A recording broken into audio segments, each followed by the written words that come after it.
This is A Different Perspective with Kevin Randle. A retired U.S. Lieutenant Colonel, Kevin Randle has been studying UFOs for nearly 50 years. Kevin has investigated some of the most famous UFO cases in the world and has been consulted for dozens of documentaries about UFOs.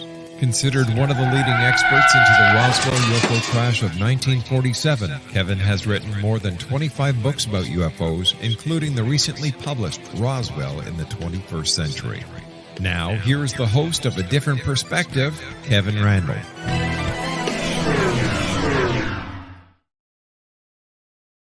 And welcome to this edition of A Different Perspective.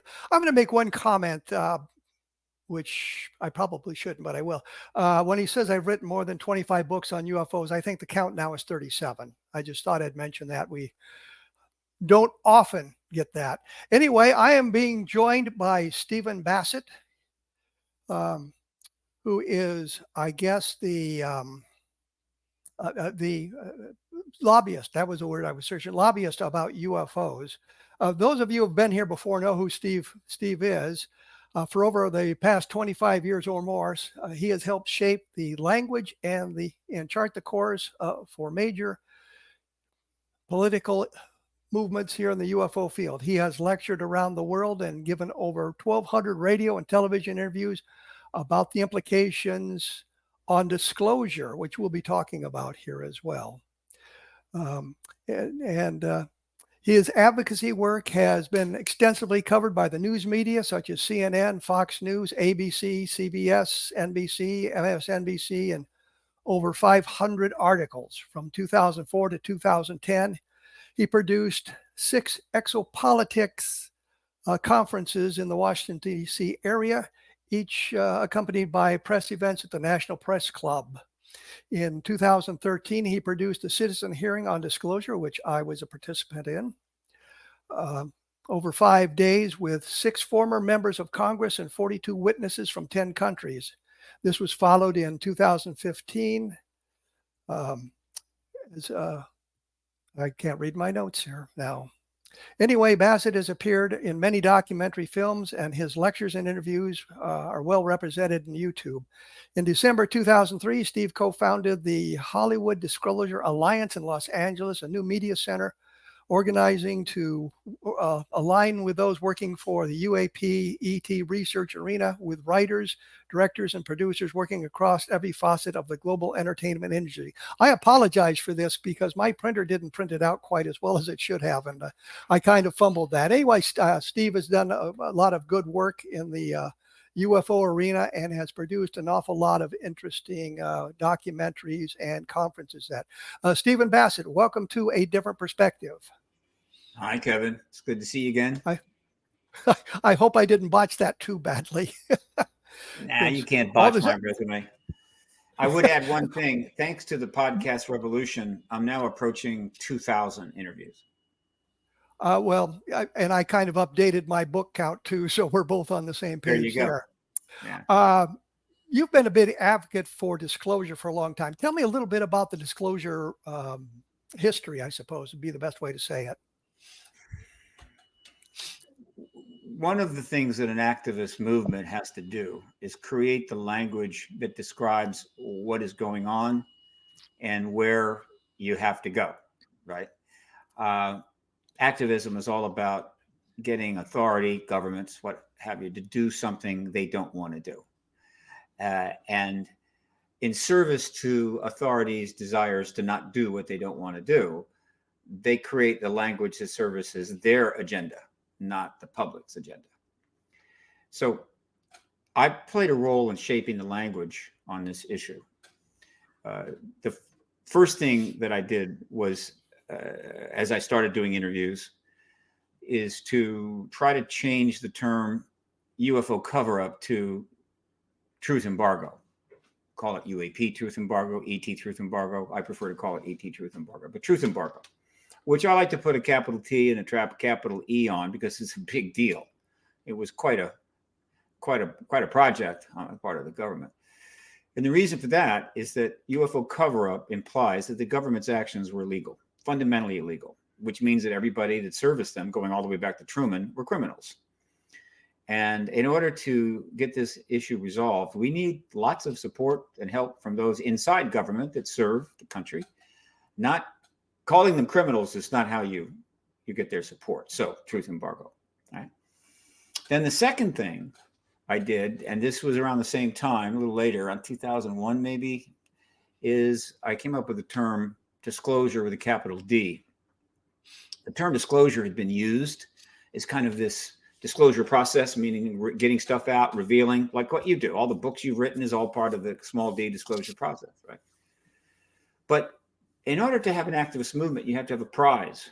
You have to have somewhere that you need to go to accomplish. And it has to be defined and clear. Otherwise, why should people invest their time, risk their reputations, sometimes even their lives, to support it? If it's just an amorphous idea, like peace on earth. We want peace on earth, right? So let's get out there. What does that mean? So the prize for the movement, the political movement regarding this issue, I said that's disclosure with a capital D. And what does that mean? It means the confirmation event.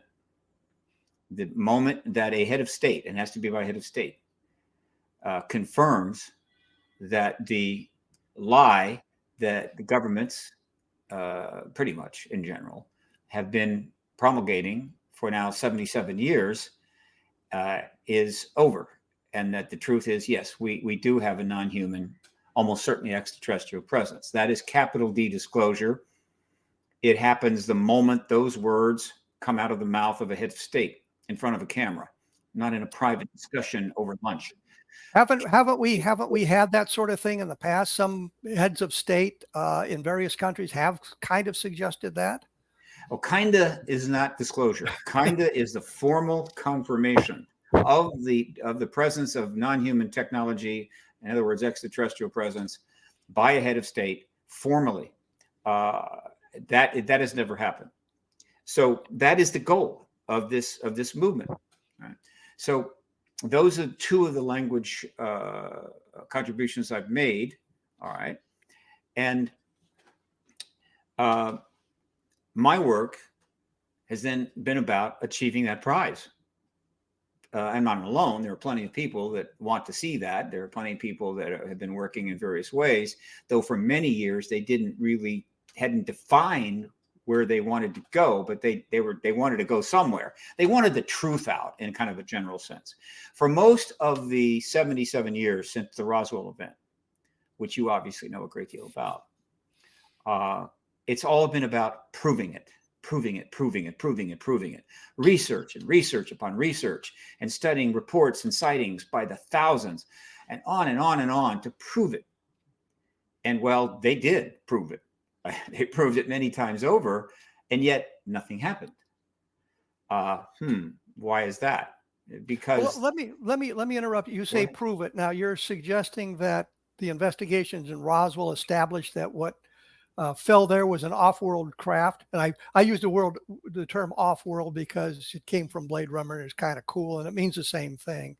Level Land seems to be one of those cases as well. Is there cases that you think of as having proved it that somehow gets delayed by the government or derailed by the news media and things like that? The way to think of it is a collective approach. In other words, it's the same way you deal with trials, where you have to prove beyond a reasonable doubt something in order for someone to end up going to prison for the rest of their life. The extraterrestrial presence, whether you want to call it non-human, whatever, I call it extraterrestrial, meaning it's not human beings that were born on this planet and went to elementary school or whatever the hell. I mean, they're not us. Has been proven through the collective work, the totality of the evidence. You don't prove something on the basis of a single thing. You cannot convict anybody of a serious crime in a court of law based upon a single piece of evidence. It just doesn't happen, because any single piece of evidence can be wrong or faked or what have you. So it's the collective. And what I'm trying to say is the collective work of countless people from day one, practically, going all the way back to the 40s and Keogh and so forth, proved long ago that this is a non-human presence. Now, whether a particular case, right, holds up or doesn't hold up is less important, and the collective evidence is absolutely beyond a reasonable doubt. And so piling more and more cases and more research on top of it was what people were trying to do in hopes that it would be so overwhelming that the government would have to concede, yes, we're not alone. Now, that's not the way it works in the scientific world.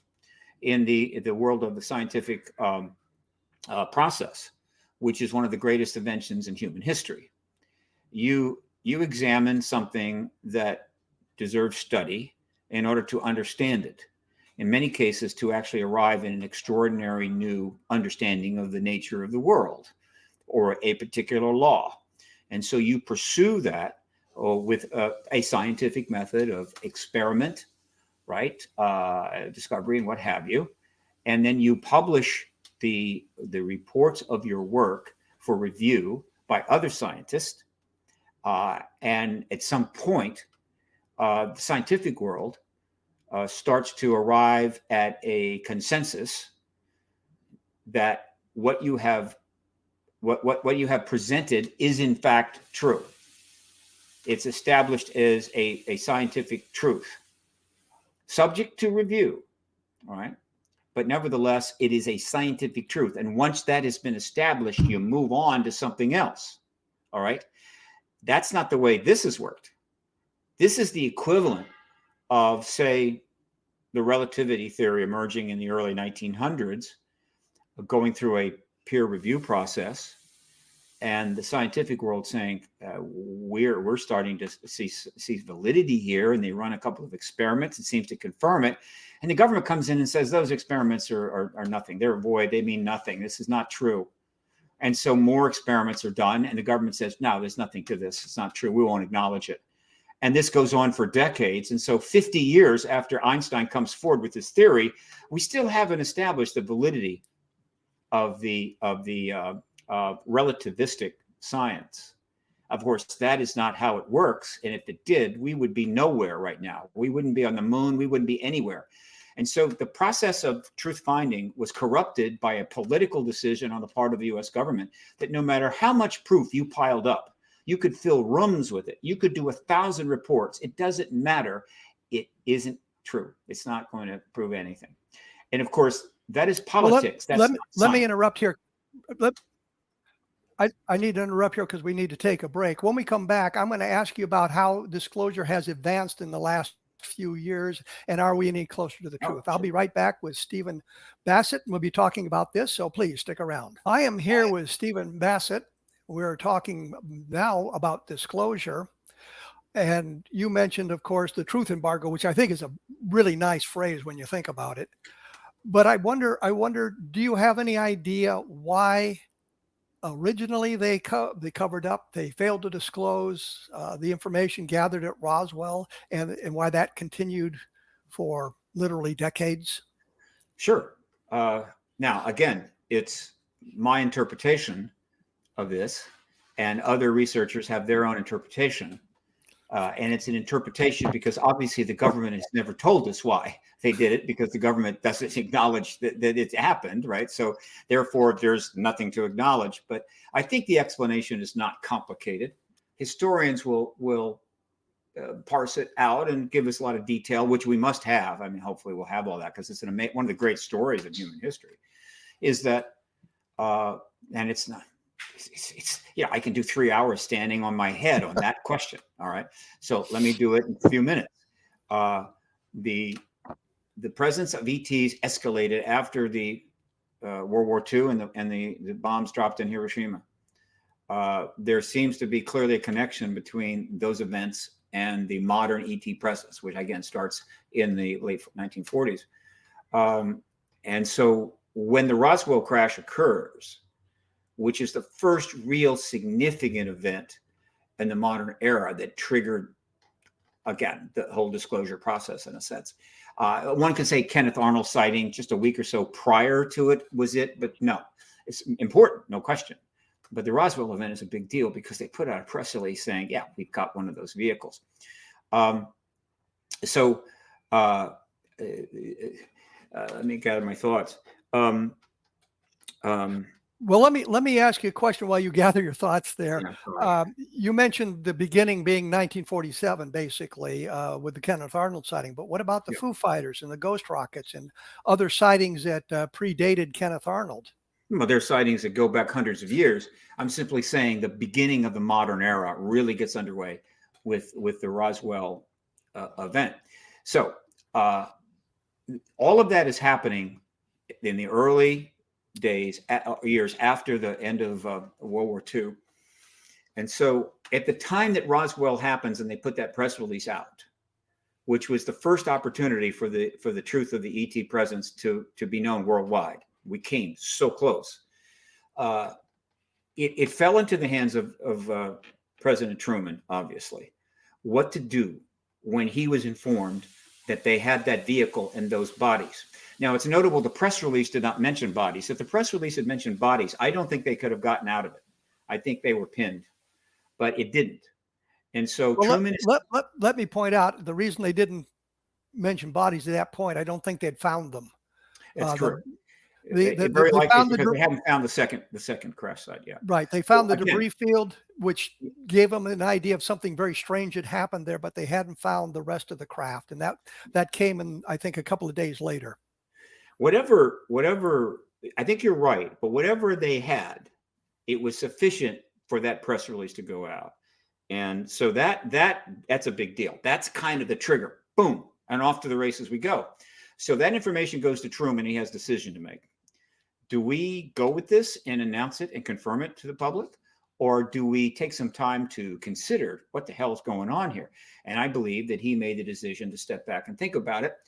And ultimately, he decides to instruct Ramey over at Dallas Fort Worth, look, you've got to undo that as quickly as possible.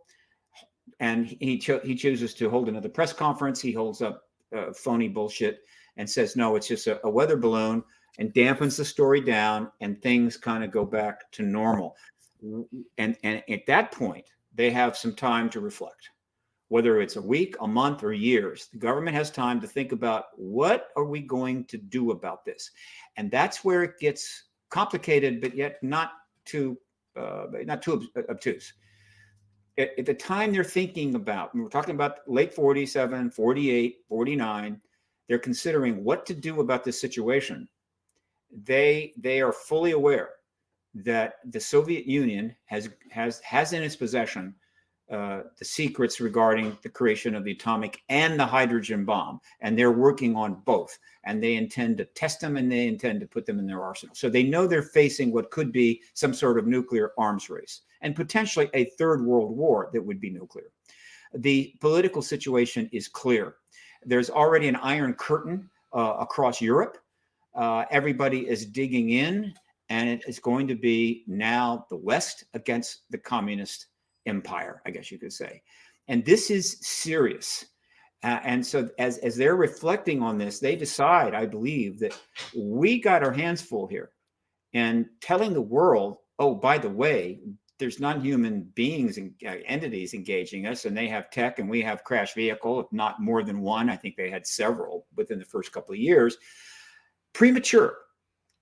We can't do that. And plus, as the international risk increases, the national security issues increase. Meaning, what is the potential weaponization of that technology? Does the Soviet Union have crash vehicles? We need to understand that, and therefore we can't be telling people that we have that kind of tech or we have those vehicles. And so it's all national security in the early days, and it was well serviced by the fact that what we learned in World War II, to greater extent than any previous war, is that wars are won by intelligence, okay, by cracking the Enigma code and spying and what have you. Okay, and so we built very rapidly the greatest intelligence complex, started building it the world had ever seen, starting with the 1947 National Security Act, the conversion to the CIA, the creation of the NSA, and on and on and on. we were going to use intelligence to protect this country. And so all of that, the creation of that, serviced the issue of the ET presence, meaning we have the means to keep this under wraps. We have the means to classify it. We have the means to deal with the public's interest. And so the reason for the truth embargo is fundamentally a political decision based on national security, which could not be dismissed. I mean, if I were in the shoes of those men, mostly all men, in 1947, 48, 49, right up to 52, when they had the second opportunity to end the truth embargo, I would have probably made the same decision. And then what happened after that is simple. The nuclear arms race that they thought was going to happen happened big time, right? The national security risk grew with every passing year. Proxy wars took place where millions of people died. In other words, it was a bad 77 years. And as a result, the ET presence had to remain classified no matter what it took. And let me tell you, they pulled out no stops to somehow keep this truth from the world's people. And while that is not, utterly remarkable, because it's not impossible to have a secret, the truth embargo was never a secret. The truth embargo was a propaganda program designed to make you think something wasn't there when in fact you could see it all the time.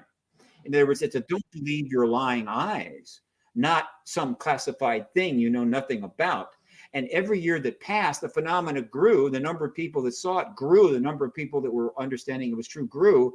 And in spite of the fact that it eventually reached hundreds of millions of people, even today, the government's position is there's no there there.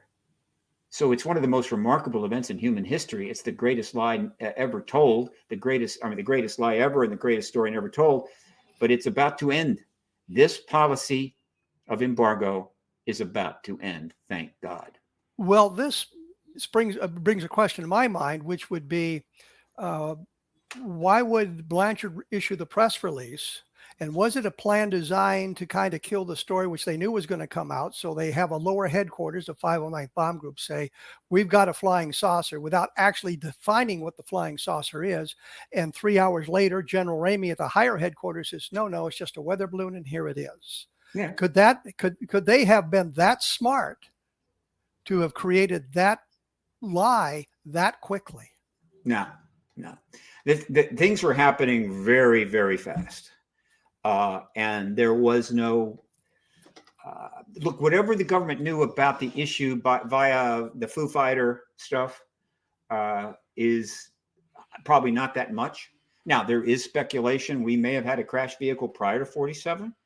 There's the talk about a 1933 crash we may have got our hands on.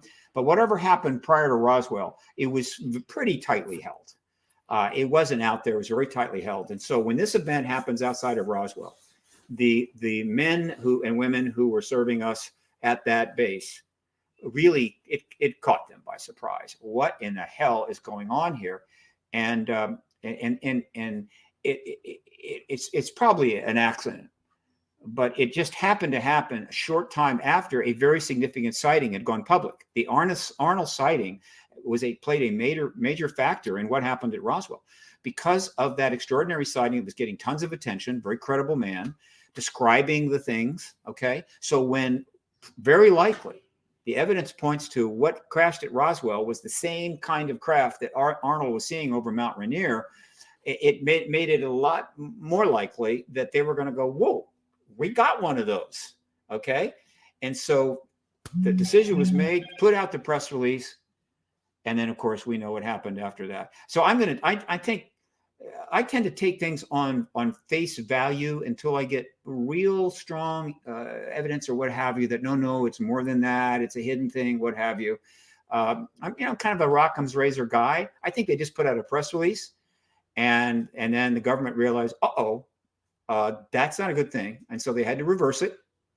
And not to reverse it because, we have to keep this secret forever, or even they thought about what a truth embargo was, but rather we need some time to reflect on what we have here and what the public learning about it would mean right now in the context of what we're facing, which is the lead up to the Third World War, which clearly is going to use nuclear weapons. And so I do not second guess them on making the decision to reverse the initial press release. The problem comes much down the line when they literally marry themselves to this embargo until death do us part. Well, I agree that given the circumstances in 1947, we just fought a disastrous war that killed millions and millions of peoples and ended with the bombing of the Hiroshima and Nagasaki, that it was a matter of national security, and they placed it all under that umbrella. But the other thing that strikes me is because you kind of mentioned the Arnold sighting and the importance of it and the possibility of what crashed in Roswell was a similar craft. On July 7th, 1947, a guy named Rhodes, living in Phoenix, Arizona, took 2 photographs of something that looked remarkably like what Arnold originally described. And according to what Arnold said later, that he was told by 2 Air Force intelligence officers, Lieutenant Brown and Captain Davidson, or Captain Davidson and Lieutenant Brown, who came to help him with an investigation into another UFO, that the photograph matched what he had seen. And that was kind of disturbing to them at that time. But I'm going to have to take a break here, I see.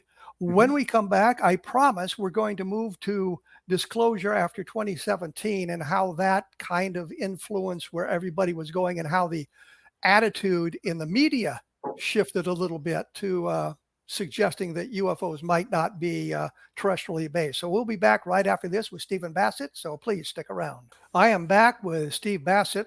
Before we get into our discussion, I don't want to forget to mention this. You're going to be at, what is it, Encounter in the Desert, coming up here at the end of May. Can you tell us briefly a little bit about that? Contact in the Desert. Contact in the Desert. It's the 10th anniversary of this very significant conference, Contact in the Desert. It used to be really out in the desert, right? But a little crude, a little too hot.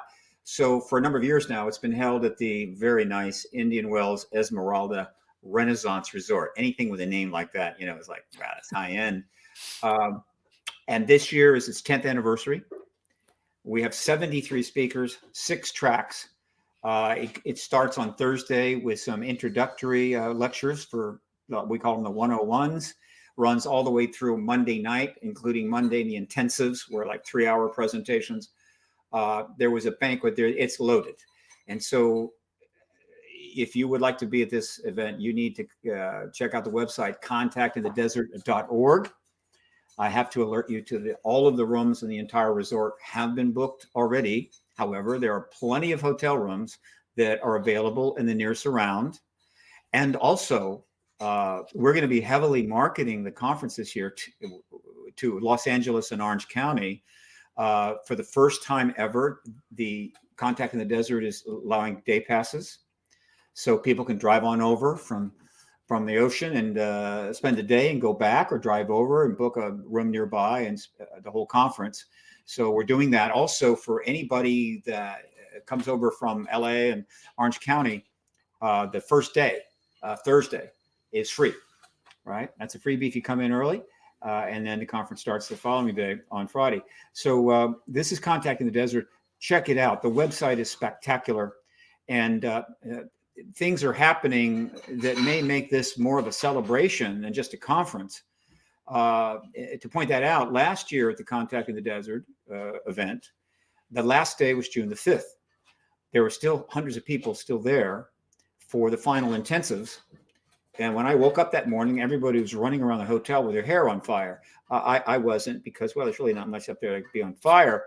But the reason was everyone had learned that an article had just been published in the Debrief regarding a man named David Grush, who was coming forward with extraordinary testimony as a former member of the UAP task force, confirming non-human bodies. And then, of course, he was interviewed that same day live by Ross Coulthard on News Nation. We all got together in a room and watched this.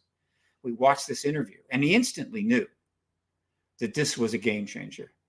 Maybe in the end let me game. let me interrupt here because you gave me an opportunity to promote one of my books, Encounter in the Desert, which is about the Lonnie Zamora sighting. So Sure. it a long look at that, and when everybody thought that Lonnie Zamora was kind of a single witness sighting, it turns out not to be true. If you look beyond the initial reports on that in the Blue Book files, you find other witnesses to that event. That's Encounter in the Desert, which you can get at Amazon. I'm going to back you up a little bit because you were talking about David Grush. His stuff came out literally years after what I think of was one of the pivotal points, which was the Leslie Kean, Ralph Blumenthal article in the New York Times in 2017 about the Nimitz. That moved us a little bit closer to disclosure. Yeah. You asked me at the conference, so I skipped ahead. Look, Yes. here's the simplest way I can say this. In the 28 years that I've been involved in this, believe it or not, 27, I understood that it was impossible to be able to predict how the end would happen, right? What would be the way and the mechanisms and so forth. The end was defined. It had to be disclosure with a capital D, confirmation. So didn't know, right? But it would happen. There was no question the truth embargo could not last all that much longer. And so the end game in this complicated four-player chess game begins on December of 2017. You could say it begins in October when the To the Stars Academy of Arts and Science announces its presence on the web and gives a video introduction. And we learn of the 10 people that are coming forward, pretty significant people. That was certainly a wake-up call for me. And I pretty much knew immediately what that meant. But for most people, no. However, the New York Times article, which was presented to the New York Times by the individuals that had come out in October, just 2 months earlier, those articles basically changed history, and they triggered the end game, which we are now 7 years in. It didn't have to be 7 years. I believe they intended to come out not in 17, but in 16. And if they had, and the election had gone a different way, I think we would be several years into the post-disclosure world, but that's not the way it worked. So they came out in 2017, and that begins the end game leading to, quote, checkmate of the truth embargo. And it has been, and I always knew that the end game for this truth embargo was going to be messy. It was not going to be simple, straightforward. It was going to be wild and crazy with twists and turns, chaotic to some degree, because we're talking about the most profound event in human history happening at a time when hundreds of millions, if not a couple billion people, many billions of people, have an idea about it. They know what extraterrestrial means. They've seen the movies, right? There's a huge amount of interest already, and now this huge truth is coming. It was going to be wild and crazy, and it has been. So beginning then, what happened in the fewest words possible, and believe me, this is not easy for me. I can tell.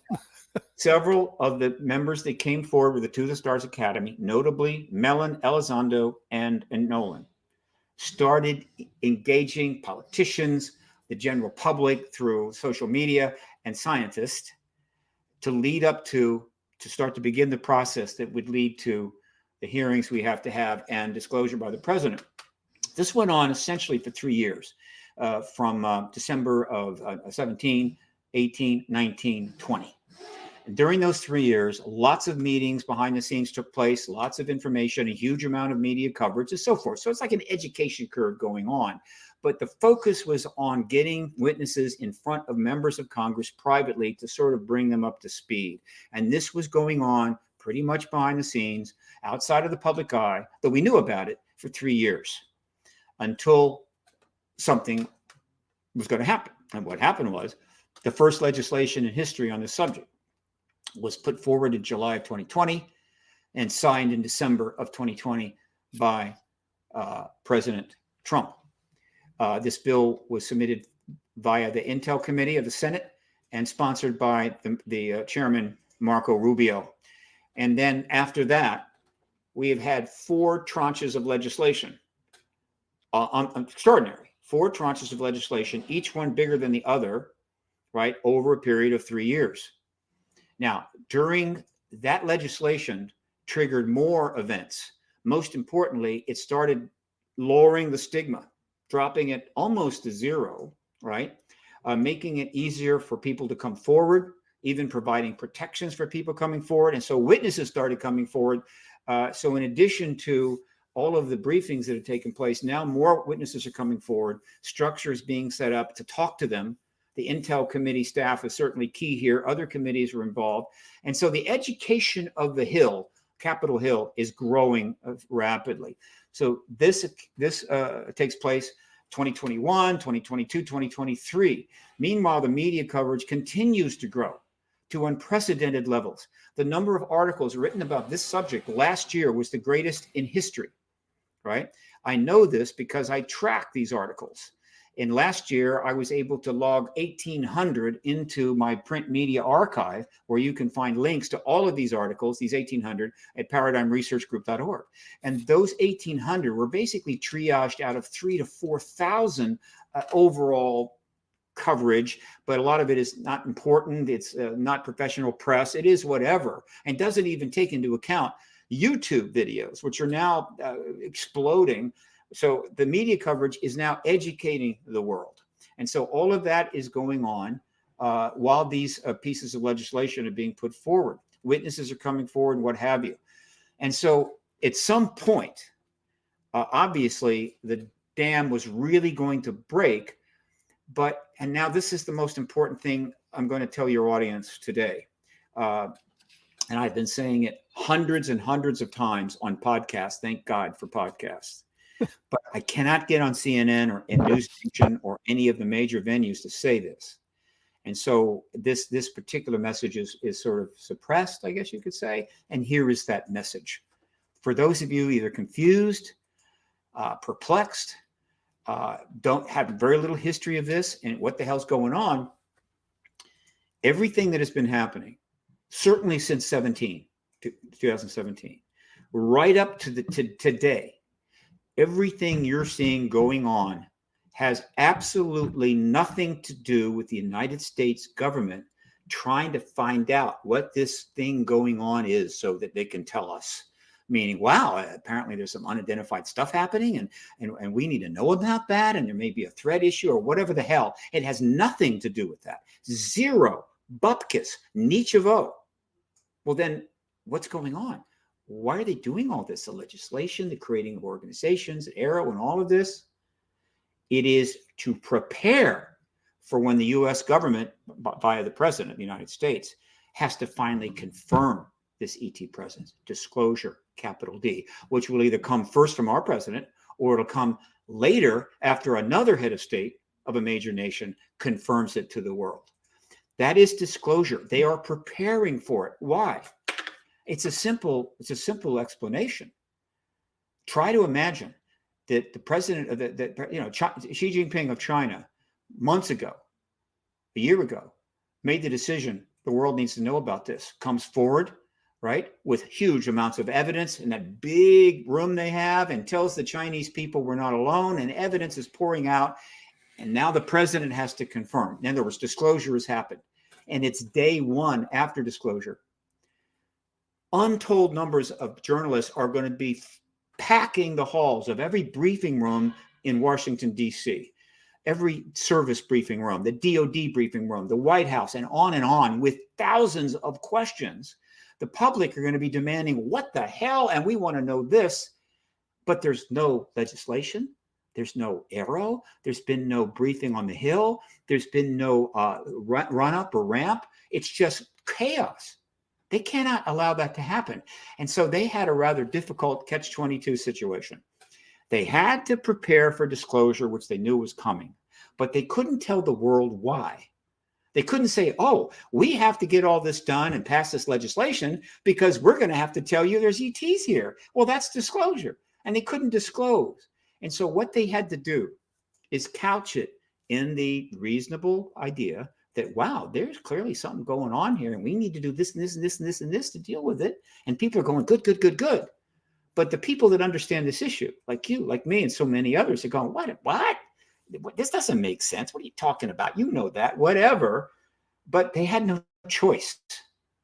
I get it. I accept it. It's okay. However, the reason that I am pounding this issue in every podcast I do, and I have done hundreds and hundreds of them since 2017, is this. It is in the best interest of the United States and the American people that they know that the government is having to lie their way out from under a much bigger lie, but for good purpose. Well, in other words, let me break in right here because I'm going to have to take a break. When we come back, we'll be back in just a moment and we'll continue with that thought. Please stick around. And we are back with Steve Bassett. We're talking about disclosure. We're talking about the reason for the sudden explosion of information about UFOs. And one of the things that struck me about this whole conversation was the attempt to change the term UFO to UAP, as if it to divorce itself from the history of the UFO phenomenon and start all over again. Is that kind of how you see? No.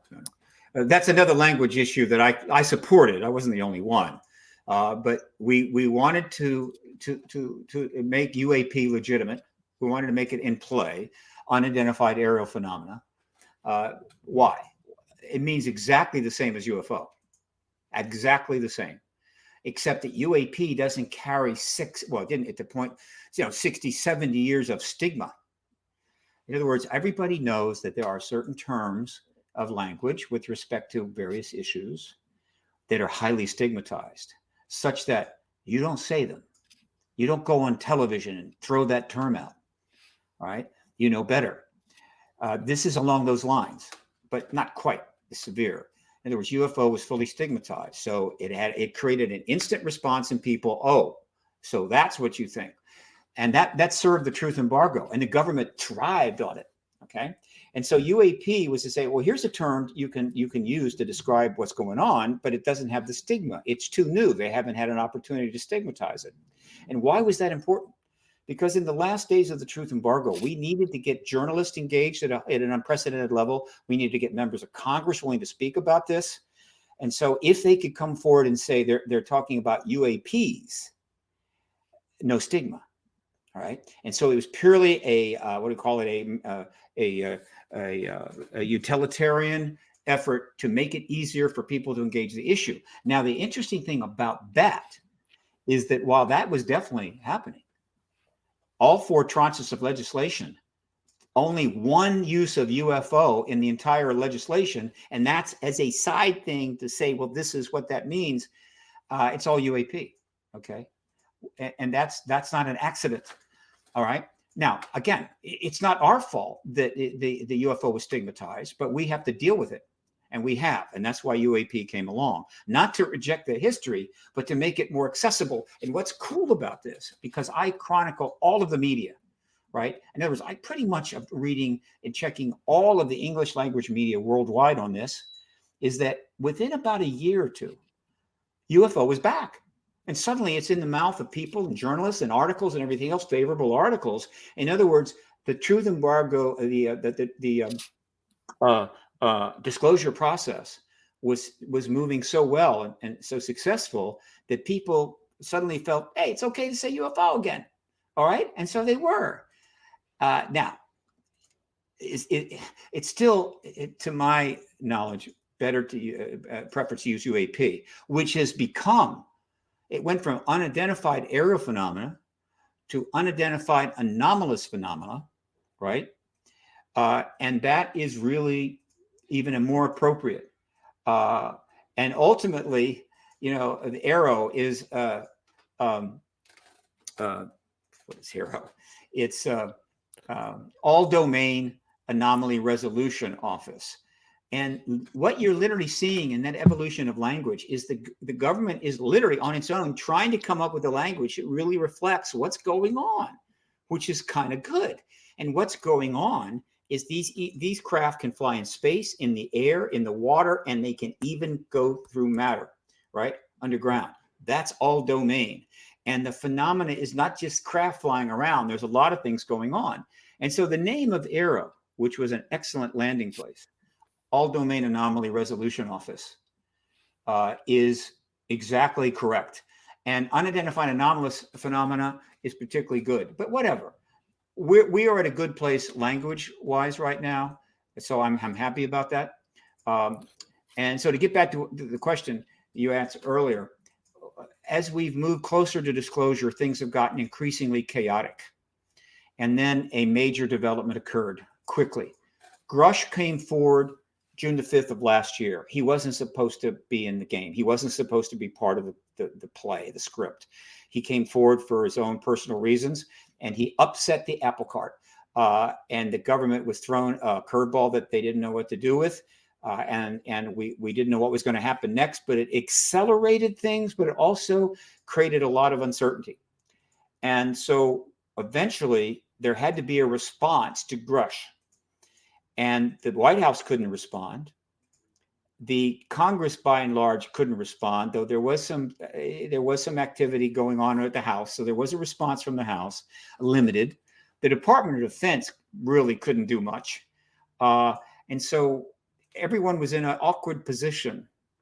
Sean Kirkpatrick wrote a nasty letter about it to try to distance himself from Grush. Big mistake. The DOD put out a couple of things, but overall it was like pretty much chaos. And so when was the response going to come to Grush? It came 39 days later. In other words, somebody decided to make some serious lemonade from that lemon, right? And it turned out to be none other than Senate Majority Leader Chuck Schumer. And so on July the 14th, 39 days after Grush gave his interview to Ross Coulthart, he announces that he is sponsoring the next Senate legislation. And it would be called the UAP Disclosure Act. It would include the UAP Controlled Disclosure Plan. And it would have a UAP review board appointed by the president and members of certain committees given high access. And it would be all about bringing everything ultimately out of the secret world into the public domain and then archived. And this process would be orderly and oversought by the review board and others who would be given subpoena power and the highest level clearance. This is astounding. This is it. This was the package we've always wanted. This is essentially the game plan that will bring about the end of the truth embargo. And then he dropped in something else. It was a master chess move by a master chess player. He said this legislation will include eminent domain over the non-human tech and non-human bodies, obviously referring to the testimony of David Grush. And that was a bomb that went off in the dining rooms at the Department of Defense and every defense contractor in the country. He said this legislation gives the United States government eminent domain of that non-human tech and non-human bodies that is in the hand of any civilian or any civilian company. And there's one question that strikes me here. Yeah. David Grush talked about the Italian crash of 1933. That seems to be pretty well debunked by UFO researchers and colleagues in Italy 20 years ago. That it was they can't verify the archives where things were supposedly stored. They can't verify any of the other material that was released at that time. So it's making it a little bit more difficult to accept what Grush has to say, because that information was published, I think, in 1990 about the investigation into the Italian crash. I would disagree. Grush alluded to this.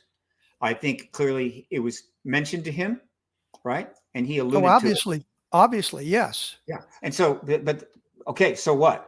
Right? What is important is the other testimony that he gave, which was much more substantial and much easier to confirm, and that has happened because some of those firsthand people have already come forward.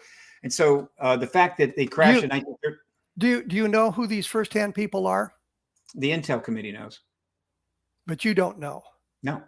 So there's no way for us, you and me, or anybody on the outside, to verify who these people are and what they know and what their positions were.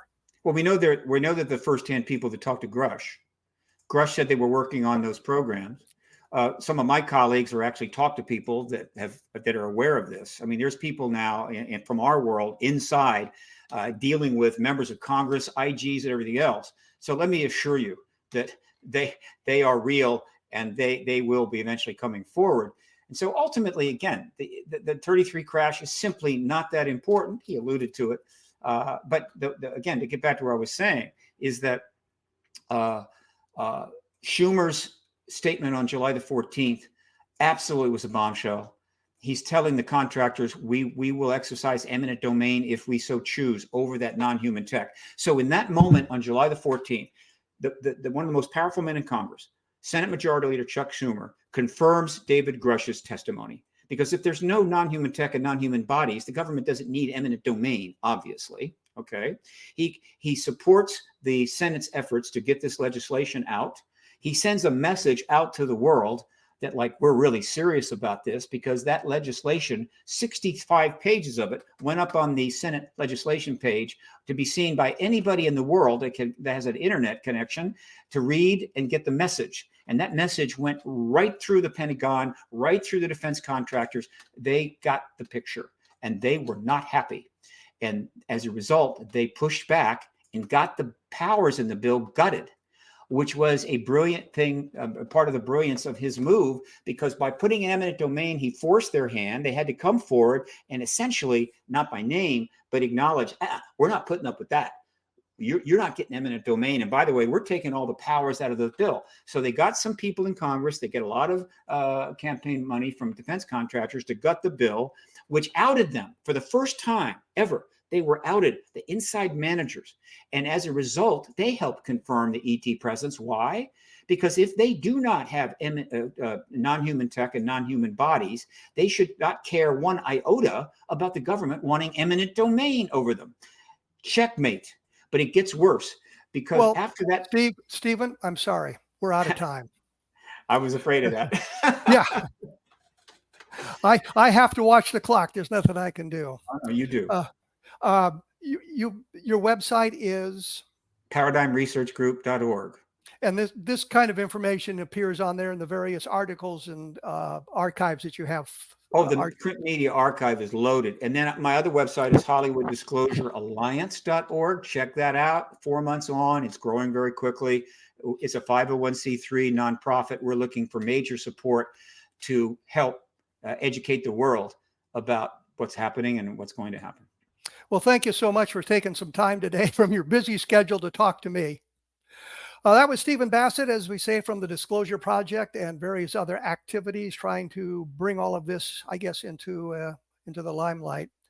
For those of interested, I've been working on action adventure books for the last few weeks that have a deadline pushing on me, but I'm also still doing UFO research. You can take a look at my blog at kevinrandle.blogspot.com. I have some commentary on this. I will say that I am a little disturbed by the 1933 comments of the Italian crash and the lack of sources on that. And that's the other thing I have a little bit of a problem with. We hear about all of this stuff in the background, that there's these good sources. They have names have been named. I always say that Don Schmidt, Tom Carey, and I have named names of people who were deeply involved in this, starting with General Exxon, Jesse Marcel, Edwin Easley, just to name a couple of the people from Roswell. So that kind of makes it a difference here. We name names. So far, we don't have anything that we can vet, that we can verify, so that we can say, yeah, this is really good. This is really solid. I will be back in a couple of weeks talking about UFOs with other guests here on the Different Perspective. And thank you for tuning in.